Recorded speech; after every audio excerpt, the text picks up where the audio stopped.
Buting balita ng Panginoon ayon kay San Lucas. Papuri sa iyo, Panginoon.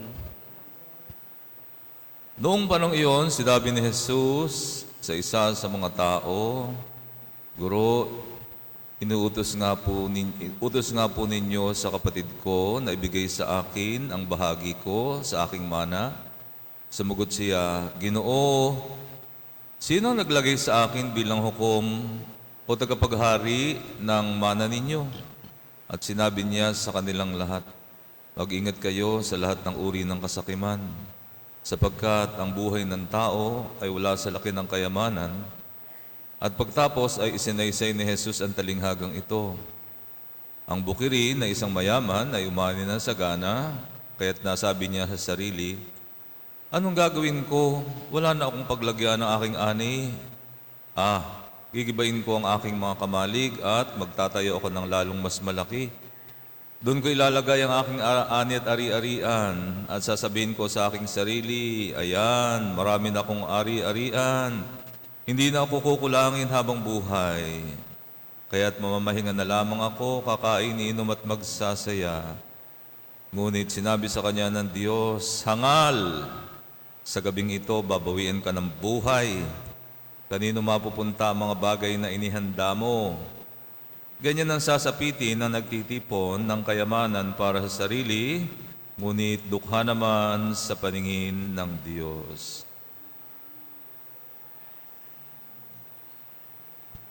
Ang mabuting balita na ating kaligtasan, Pinupuri ka namin, Panginoong Hesukristo.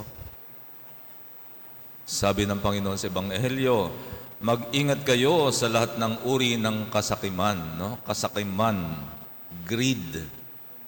Ano ba yung greed? Well, ang greed is ganito, no? Ito sa akin, yung inyo, akin pa rin. That is greed. No? Sarili mo lang iniisip mo. And greed is evil. Greed can kill people. No? Greed. Mga kapatid, may tanong ko sa inyo. Is money evil? No, money is good. Hindi tayo pwede mabuhay nang walang pera. Wala itong simbahang ito kung walang pera. Diba? Hindi tayo makapagpapagawa ng mga gusto natin ipagawa kung walang pera. What is evil is love for money. No? Money is good, but love for money is evil. Kasi the moment you start loving money, you will be using people to gain or to accumulate money. And greed can be greed for money and also greed for power. That goes together. Pag may power ka, you have money. If you have money, you will have power. Kaya greed can be for power or for money. At kapag nagsimula na you love money, that will become your idol. That will become your God. No? Magkakaroon ka ng ibang Diyos. And you cannot serve two gods. No? You cannot serve two masters. You will love one and hate the other. Kaya nga, hindi mo pwedeng paglingkuran ng Diyos at ang pera. Kaya ng ating susuriin ngayon. Alam nyo mga kapatid, itong topic na ito, dapat palagi itong inuulit-ulit sa atin. Kasi this is the number one problem in our country. Alam naman natin ang taas-taas ng corruption dito sa bansa natin. Hindi na mawala-wala. Di ba?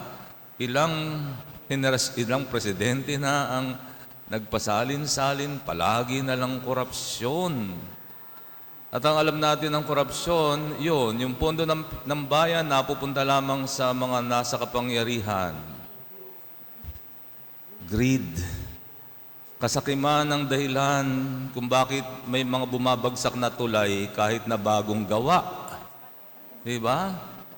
Kasakiman ang dahilan kung bakit may mga inserted budget. Diba? Yan ang kasakiman. Kasakiman ang dahilan kung bakit nga ba lahat na lang ng project na ay mayroong mga SOP? Diba? Kaya tuloy kalahati ng pondo na dapat sana ay sa public service, nawawala. Kasakiman ng dahilan kung bakit ang mga health centers, ang mga liblib na lugar lalo na, walang gamot para sa mahihirap. Kaya maraming mahihirap, magtiis ka, mahirap ka eh. Kasakiman. Kaya nga mga kapatid, greed is evil. Pumapatay. Pumapatay. At yan ang pumapatay sa bansa natin, kasakiman. Diba? Kaya nga, pag-usapan natin, paano ba ito may iwasan? Kasi tayo ay 80% tayo mga Kristiyano, no? Ng ating populasyon. Hindi naman tinuturo ng simbahan natin na maging sakim. Ang tinuturo nga ng simbahan natin, magmahal sa kapwa, magbahagi, di ba? Bakit tayo nagiging sakim? Bakit tayo nagiging makasarili? Di ba? How do we breed greed in our family? Alam mo kung paano, mga magulang, kapag tinuturuan nyo ang mga anak nyo, walang iniisip kundi sarili lang. Anak, focus ka lang sa pag-aaral mo. No? Yan. Tapos hindi naman niya tinuturuan na mag-serve.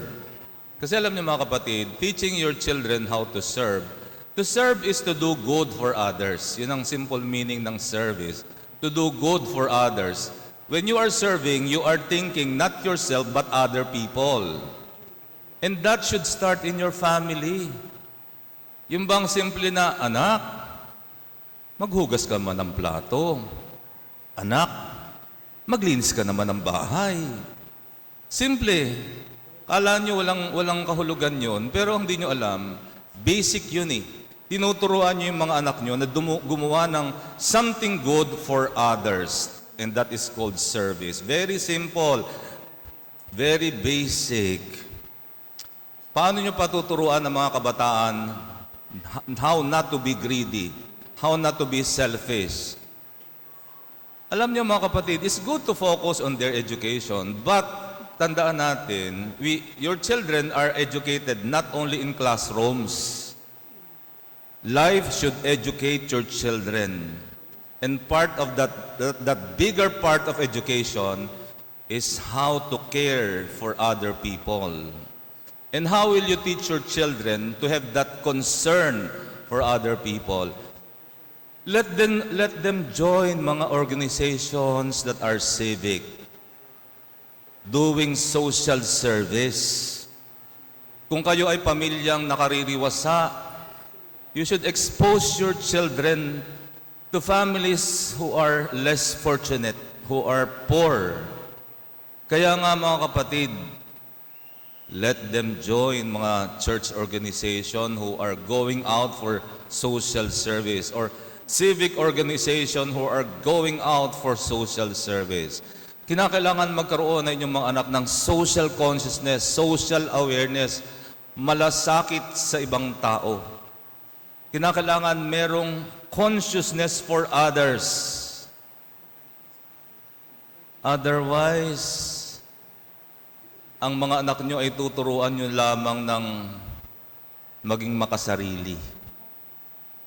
Alam niyo ang problema ng bansa natin, we are all, as Filipinos, we are very religious people. We love to go to join processions. We love novenas, devotions, mag-alaga ng mga santo. Diyan tayo magaling. Pero pagdating na sa malasakit sa kapwa, diyan tayo mahina, no? Ang nakakalungkot niyan, natanggap na natin ang korupsyon, and we do not see anything negative about it anymore, no? Kaya patuloy na tumataas. Kaya nga ang nakakalungkot, no? Kinakailangan, so bagamat tayo mga Kristiyano, ano yung nade-develop sa atin? Spirituality of the me. Ano ba yung me? Yung wala kang inisip kundi I, me, my, mine.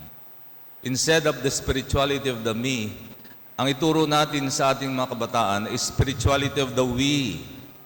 We, our, atin. Hindi amin, hindi akin, kundi atin. Tayo. Dapat may ganun. The spirituality of the we. Atin ito. Tayo. Sama-sama, magkakasama. So alam natin mga kapatid, ang bansa natin ay mayaman when it comes to natural resources. Mayaman nating bansa when it comes to human resources. Magagaling ang mga Filipino. Pag binigyan mo ng pagkakataon, lalo sa ibang bansa, they excel. We excel. We are good people. No? Kapag nabibigyan ng tamang pagkakataon. So bakit? Why are we so poor? Because nga, there is an uneven distribution of the country's goods. Kaya nga ang ating problema sa bansa natin, of course, number one is corruption. Pangalawa is mismanagement. Diba? Uneven distribution of the country's wealth. At meron naman tayong mga programang pantulong lalo sa mga mahihirap, yung mga ayu-ayuda. Pero kadalasan, ano lang yan band-aid solution. No? Band-aid.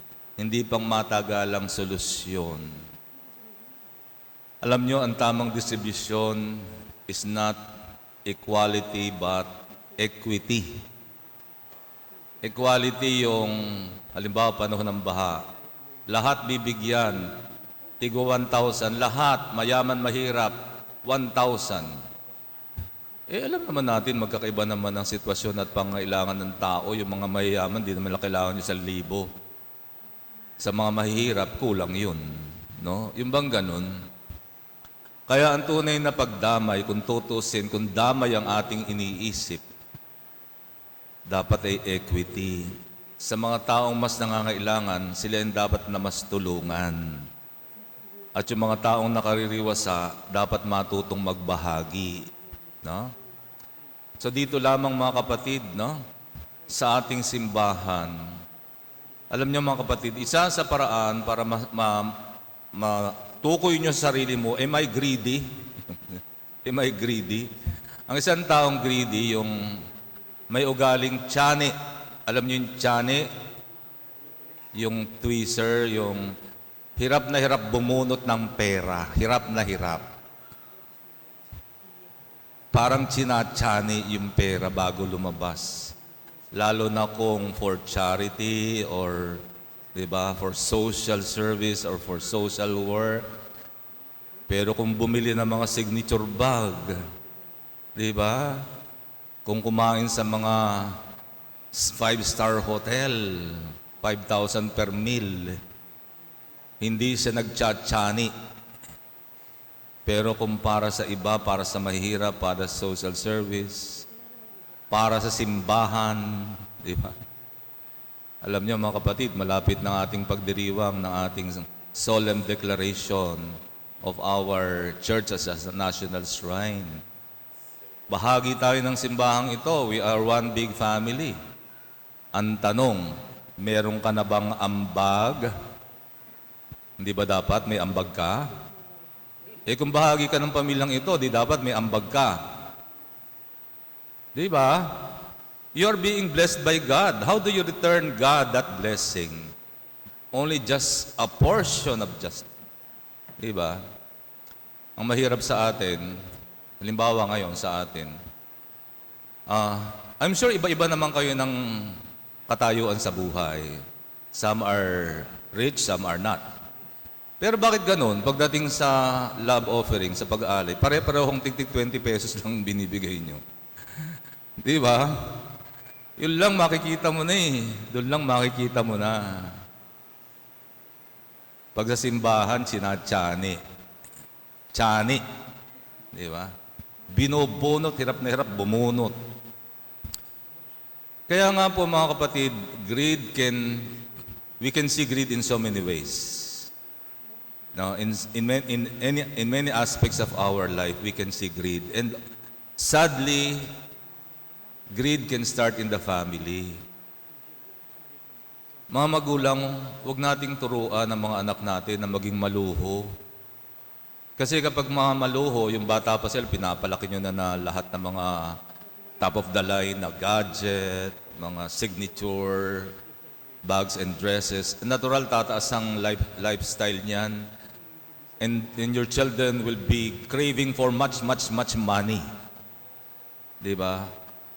Kapag mataas masyado ang kanyang lifestyle, abay, kailangan niya na ng pera. Puro pera na iisipin niyan. Paano magkakamal ng pera? Kaya nga doon nagiging greedy ang maraming nabibigyan ng kapangyarihan. Kasi nga, with power comes so much money. Lalo na kung ikaw yung pumipirma. Kaya nga po mga kapatid, our gospel is always timely, no? Iwasan ang lahat ng uri ng kasakiman. I think we can go on and on and on the whole day talking about this. Pero alam naman natin kung anong ibig sabihin ng Ebanghelyo. Kaya it's about time we just examine ourselves and tingnan natin paano natin tutugunin ang hamon ng Panginoon at paano natin babaguhin ang kulturang nagpapasimula ng kasakiman, pagiging magsarili at pagiging self-entitled na mga bata. Panahon na para magsimula tayo ng pagbabago simula sa ating tahanan. Tumayo tayo, pahig natin ating pananampalataya. Sumasampalataya ako Sa Diyos amang makapangyarihan sa lahat, na may gawa ng langit at lupa. Sumasampalataya ako kay Jesucristo, iisang anak ng Diyos, Panginoon nating lahat,